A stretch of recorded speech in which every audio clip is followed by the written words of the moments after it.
A continuación, daremos comienzo a los paneles temáticos en que las expositoras presentarán sus trabajos académicos. Muchas gracias, profesora Viviana Ponce de León. Y a continuidad pasamos la palabra para la profesora Bárbara Sepúlveda, que también tendrá 15 minutos para exponer.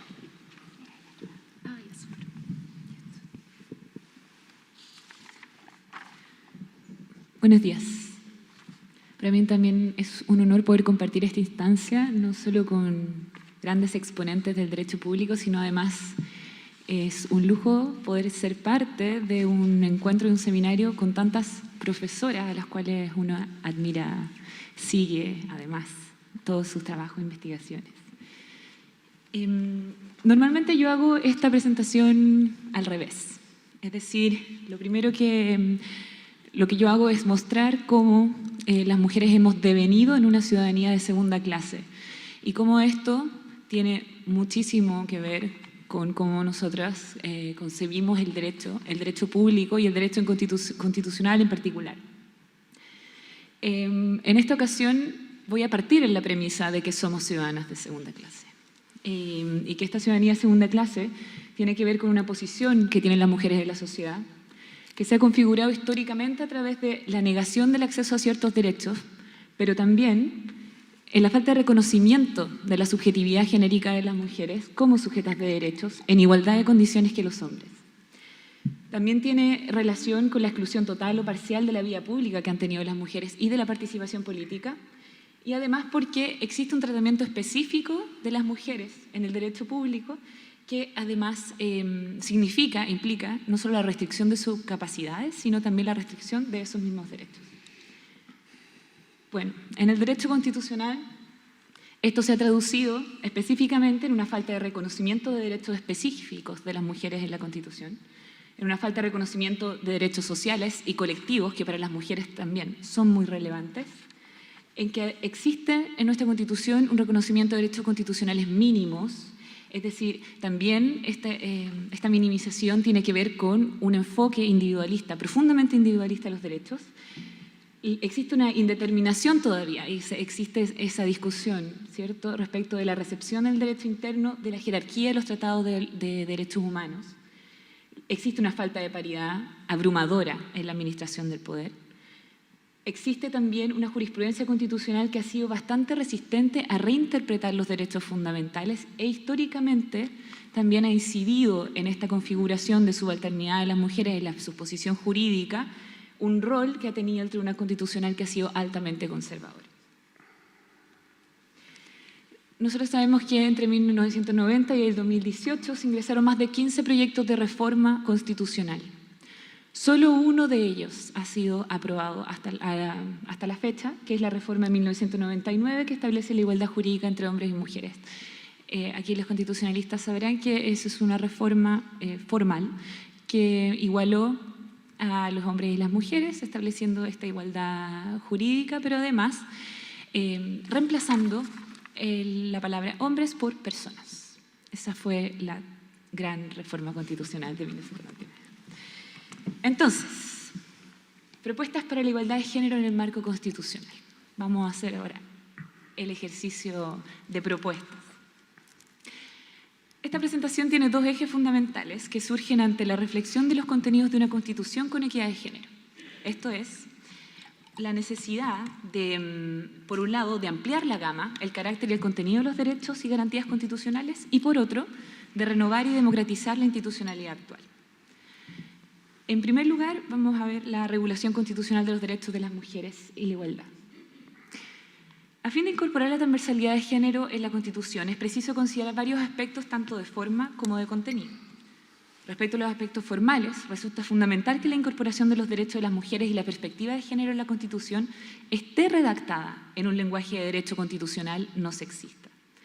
Para esto es preciso utilizar el término mujeres, además de personas, ya que parte de la base del principio igualitario radica en el reconocimiento de necesidades y diferencias específicas. Entonces, la redacción de las normas constitucionales que consagran la igualdad de género debe realizarse en términos también de derechos y obligaciones y deberes específicos pero ahora no solo para las mujeres, sino para el Estado. A modo de ejemplo, de la sola redacción de la frase «es deber del Estado», no se desprende ninguna actuación específica, ningún mandato general al legislador, tampoco obliga al Ejecutivo a generar políticas públicas con enfoque de género, ni otorga garantía alguna a la ciudadanía para hacer valer sus derechos. En cambio, como ha señalado la profesora Miriam Enríquez, una redacción cuyo énfasis está en un modelo de derechos más que de deberes en torno al género debiese centrar la exigibilidad en el sujeto pasivo, y el cual ya no sería solamente el Estado, sino también las autoridades privadas y a toda persona que se encuentre en una posición dominante respecto al ejercicio de derechos fundamentales de terceros. Por su parte, en términos de contenidos, además de la igualdad ante la ley, una Constitución con equidad de género debiera establecer dentro de su catálogo de derechos los específicos de los derechos, los específicos de las mujeres y niñas. El reconocimiento constitucional de los derechos de las mujeres cumple un rol en el plano simbólico, pero además en el plano real, mediante su justiciabilidad, es decir, su exigibilidad ante los tribunales de justicia. La Constitución debe establecer y garantizar el derecho a la igualdad de género y no discriminación, conjuntamente al deber correlativo del Estado. De esta manera, se protege la diversidad a la vez que se establece la obligación de no discriminar. En este sentido, el deber del Estado de adoptar medidas contra la violencia de género hacia las mujeres comprende el establecimiento de medidas afirmativas para la redistribución del poder, sin lo cual es imposible alcanzar la igualdad. Estas medidas o acciones afirmativas no representan para las mujeres una medida más que pretende compensar las diferencias de etnia o clase o de condición económica, sino que deben responder, como dice Balaguer, a la necesidad de ir destruyendo la sociedad patriarcal o, en su caso, actualizando el contrato social. Y esto resulta imperativo si lo que se pretende es la consagración de una concepción igualitaria en la democracia reflejada en la Constitución. Y aquí juega un rol fundamental la creación de instituciones independientes que monitoreen, organicen, supervisen y eduquen sobre las funciones y garantías constitucionales, como la figura del ombudsperson o defensor del pueblo, comúnmente llamado ombudsman. Asimismo, resulta necesario revisar el rol del Tribunal Constitucional, específicamente su facultad de control preventivo de las leyes.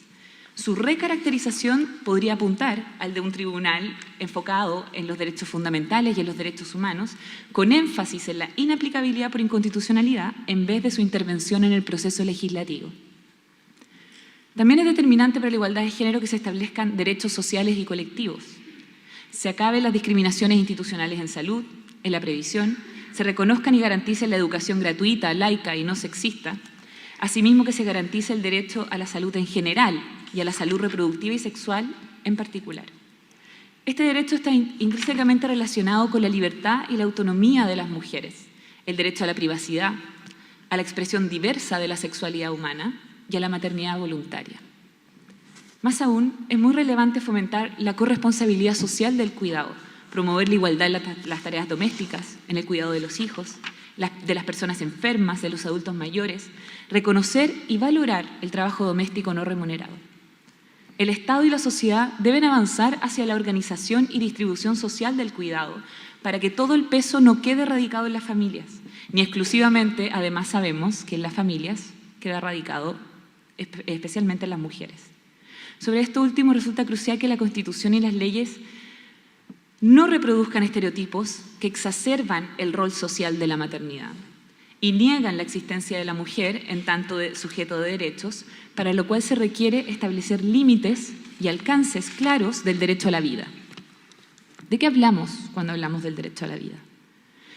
Y reconocer jurídicamente la autonomía sobre el propio cuerpo de todas las personas por igual. En relación con lo anterior, sin duda la legislación laboral chilena se beneficiaría de la constitucionalización del derecho al trabajo. Este trabajo, además, que sabemos, no está reconocido como un derecho, sino como una libertad. Superando así este esquema de libertad y además de otras medidas complementarias como el establecimiento de una política estatal que promueve la integración masiva de las mujeres en el mercado laboral, en empleos seguros, en igualdad de condiciones, creando mecanismos para resolver la discriminación salarial que afecta a las mujeres. De esta manera se avanzaría en la recomendación del Comité de la CEDAW, que alienta al Estado de Chile, cada vez que el Estado de Chile se presenta ante el Comité de la CEDAW, a intensificar los esfuerzos para crear oportunidades, desarrollar medidas y programas para mejorar la situación de las mujeres en el mercado laboral, pero en particular la de las mujeres migrantes, indígenas y en situación de discapacidad. Un enfoque sustantivo de igualdad de género debiera corregir vicios de constitucionalidad que hoy día tenemos en nuestra Constitución. Por ejemplo, declarando la inconstitucionalidad de la administración exclusiva de la sociedad conyugal del marido. Además, debiera garantizarse el ejercicio igualitario de otros derechos, como la adquisición y transmisión de la nacionalidad en los mismos términos que los hombres, que las mujeres tengan igualdad en el acceso y el ejercicio de la propiedad sobre bienes muebles y raíces, el deber de promover el respeto y reconocimiento de los conocimientos ancestrales de las mujeres indígenas, sus costumbres, su tradición y cosmovisión. Resulta imperativo consagrar constitucionalmente el derecho a una vida libre de violencia, pero también un derecho a vivir una vida donde la integridad física y psíquica cobren relevancia real, además del deber del Estado de adoptar medidas contra la violencia de género hacia mujeres y niñas. En este sentido, todos los convenios internacionales en la materia que han sido ratificados por Chile establecen que no solo es necesario que el Estado haga efectiva la igualdad de género con obligaciones y responsabilidades, sino también modificando los patrones socioculturales donde se edifica la desigualdad. En consecuencia, la Constitución tiene que pronunciarse sobre el catálogo de derechos humanos. Debe resolver el problema de jerarquía normativa de la incorporación de estos tratados internacionales y debe ratificarse el protocolo facultativo de la CEDAW, porque esto le otorga a las mujeres hacer exigibles sus derechos mediante las denuncias ante organismos internacionales como el Comité de la CEDAW para investigar además los casos de violaciones graves o sistemáticas en la Convención. Este eje, finalmente, la ampliación de estos derechos y garantías corresponde a una realidad histórica que, a pesar de que sabemos que ha sido por décadas postergada, no deja de ser urgente. Es muy compleja esta tarea porque muchos de los derechos que aquí se proponen entran en contradicción explícita con el modelo económico actual, particularmente los derechos sociales. Pensar los derechos sociales, económicos y culturales como derechos fundamentales y constitucionales implica pensar en un sujeto colectivo de derechos que ha sido progresivamente eliminado de nuestro imaginario social y político. El segundo eje plantea la transformación de nuestras instituciones apuntando a la redistribución del poder y su democratización. Este enfoque se enmarca teóricamente en el constitucionalismo feminista, pero además surge como respuesta a las deficiencias del constitucionalismo democrático, con sus promesas, ¿cierto?, sobre igualdad, libertad y solidaridad entre los géneros. Significa que debemos revisar el diseño institucional democrático. Democratizar con perspectiva de género o democratizar de forma real la Constitución chilena exige no solo un enfoque respecto a participación política de las mujeres, sino una sustantiva redistribución del poder.